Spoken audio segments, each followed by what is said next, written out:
this league before. When did you know? Did tonight feel any different for you at any point? Seemed like in the third quarter, particularly, like a couple of those really tight window threes, it felt like the rim looked pretty big.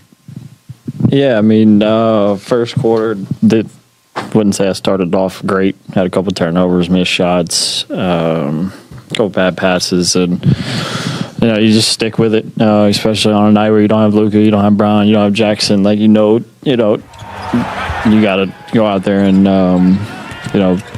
be big for the team. And there was no, that wasn't in my head thinking you got to go score 50. It was do whatever you can do to help the team win. And we played, not just myself, but everybody, played a hell of a game. DA was, monstrous on the glass, in the paint, and a lot of guys, like JJ said, were really good. Just judging from your hair, did you get a bit of a water bath in the locker room? And what did that feel like? Just kind of that moment with the team. It's cold. It's really cold. It was my second one. I think it was my second one. First one was rookie year in Dallas when I made the 3 for the game. It's just like I told you on the court. It's special. We spend so much time together. We literally, we live a very blessed life. I will never say otherwise, but we go through a lot together. And, you build, long-time, lifetime relationships with these guys. Like I told you, you spend 90% of your time together, either in the gym, on the road, flights, whatever it is. So, like I said, you build that, real relationship, and just the way that they, support me and let me be myself is very special. Will you hold this against Luka since he had the 49 and you made the joke, and now that you got the 50? I ain't gonna lie, I went to a lot like I texted him this morning. We had a funny exchange. He's a Cowboys fan, and I think Dak threw a pick or something. So I texted him, and me and him, our whole relationship was just talking trash back and forth. And towards the end of the conversation, he was like, "I need 60 tonight," and I was like, "Ha ha ha." And that was the end of the conversation. I don't know. He probably texted me. I haven't looked at my phone, but I'm definitely holding that one over his head. So you still owe him 9, you're saying? Oh. You still owe him 9, is what you're saying? 9 what? Points. He won 60. 60. Oh, I didn't even know where you were going with that. I guess. I don't know. I didn't think I was going to get 50, so I'll take it.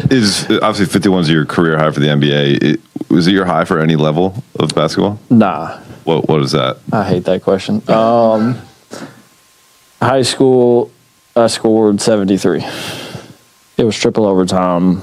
I shot a lot of free throws, and it was.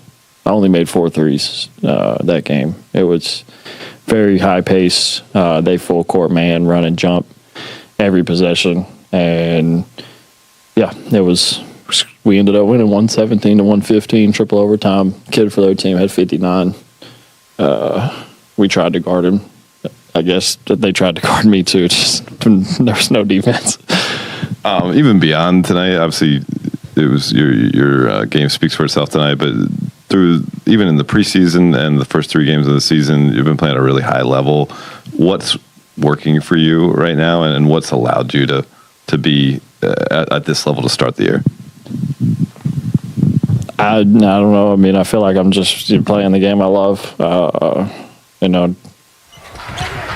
to play the right way, do the right things on and off the court, and put the work in. You can't take shortcuts.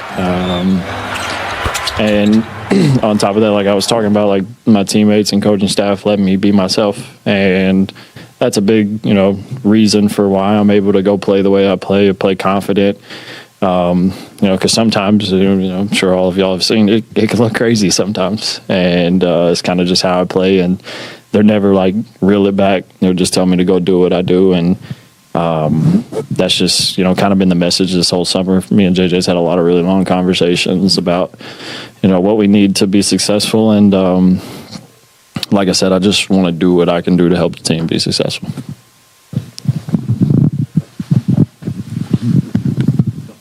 question. Of course, you don't win this game without, your near triple-double and those 21 free throws, but your supporting cast, Rui had a good game, DeAndre, Smart, and Jake LaRavia. Yeah, Jake made a couple big shots. Like I touched on, DA, how big his performance was, 10 for 17, 15 rebounds, 5-0 boards. He played like a monster tonight, and that's what we need from him every single night. And like JJ touched on, Gabe, Marcus, Vando, everybody that got minutes tonight stepped up and, played, the way that we need them to play to be successful. And like I said before the game, to everybody, we're not going to be able to make up, Luka and LeBron with one or two people. Like, everybody's going to have to pitch in, and that's what we did tonight. And that just speaks to the character of all these guys. It's this next man up mentality, and you just go out there and compete. Austin, speaking to DA, he had that big dunk in the fourth on the putback. Just, what do you think that moment, like, what did you feel in that moment? I felt happiness. Yeah. I don't know if anybody. Sorry, screaming. Probably those words exactly. It was just that's what we need. We encourage him every single day to be that. I remember in I guess it was the Minnesota game, he got like a pocket pass or whatever, and he went to try to dunk it and missed it. We ended up getting an offensive rebound and one. But me and Luka went straight to DA and was like, that's what we need. Like, we don't care if you make it, miss it at this point. Go do that, because more times than not, you're going to make it or you're going to get fouled. So we need that from him. And there was, I'm sure there's a picture out there. I was probably about to pass out. I was yelling so loud. Thank you. All right, LeBron chiming in again. Damn, that's crazy. We almost had back-to-back 50 balls. Damn it, Don. Sick back courts. Some big performances through the first 3 games. To figure out with our rotation in the short term. JJ, just follow up on that. What do you know about Gabe? How is he doing? I don't have anything. Yeah, I don't have anything. Yeah, we'll know more tomorrow. And then also, you mentioned that playing with that edge. Was there a moment, whether it was pregame or during the game, when you really saw that this team was ready to play and had that edge that you were looking for today? I saw it right away. It wasn't a singular moment. Talk about our shifts. Made a couple defensive mistakes in the first half, but a lot of what they got in the first half was our turnovers. They had 30 points in the paint. 14 of those were in transition off of our turnovers. So I felt like we were, if we could sustain that level of play in terms of our effort and our talk and our shifts and all that stuff, and continue to execute on the offensive end, then we'd have a chance to win. And that's what we did. JJ, assuming Gabe's out for a little while, as of today, you had 8 healthy full contract players. You mentioned sort of the tenacity to compete. What did you see trickle down from him on that front, the tenacity front from this group? I just think you need something to galvanize the group, to give the group belief. Austin led on that tonight.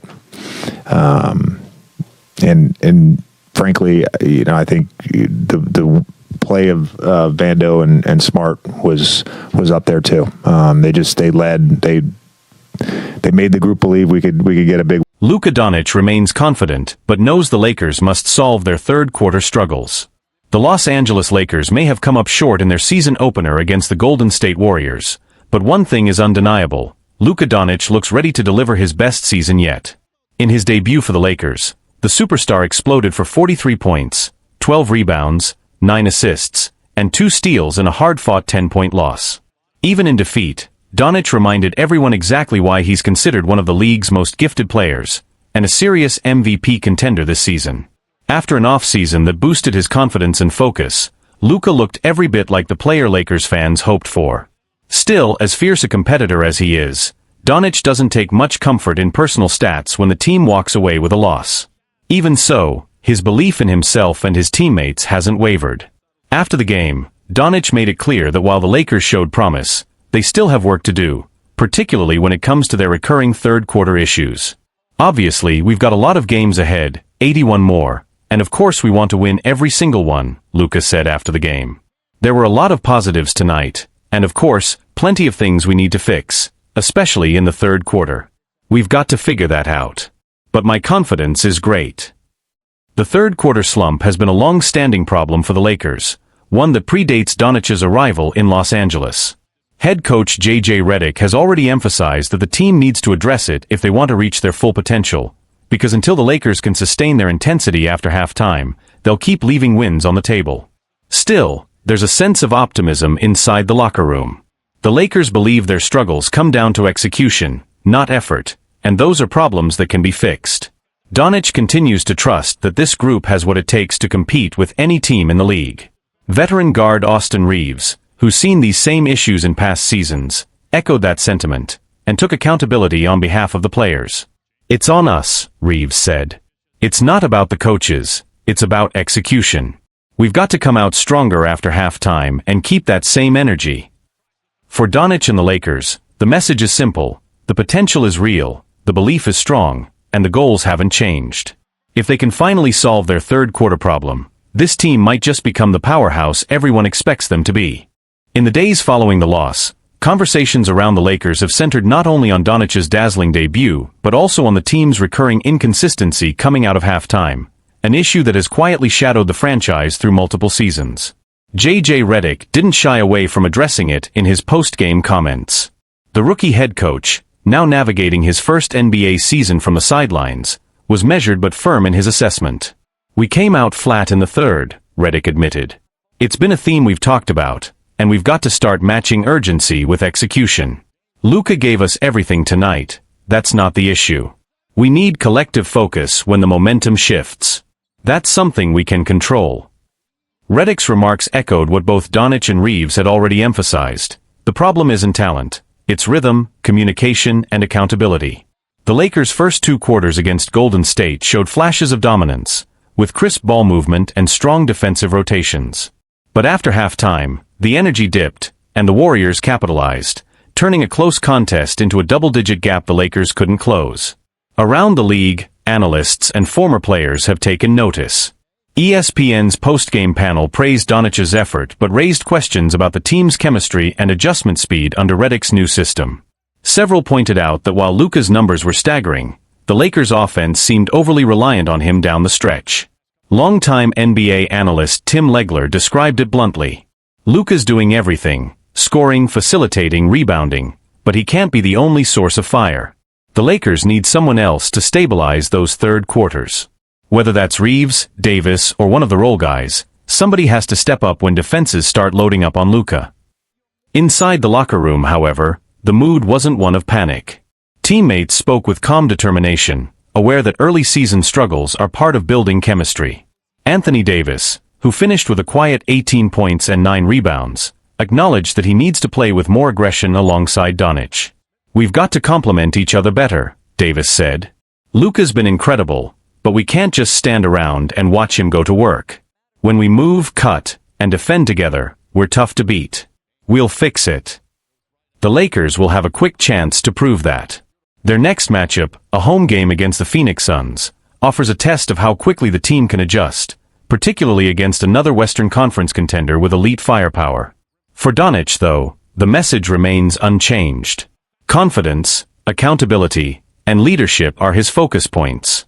The 25-year-old knows that the Lakers' success won't come from highlight reels, but from consistency, possession by possession. "It's early," he said quietly after practice 2 days later. "We've got everything we need in this locker room. We just have to play smarter, especially after halftime. Once we fix that, I think people will see what this team can really do." If there's one thing the league has learned about Luka Doncic over the years, it's that he rarely lets frustration linger for long. The challenge now isn't proving how good he can be, it's proving how far he can take this Lakers team with him.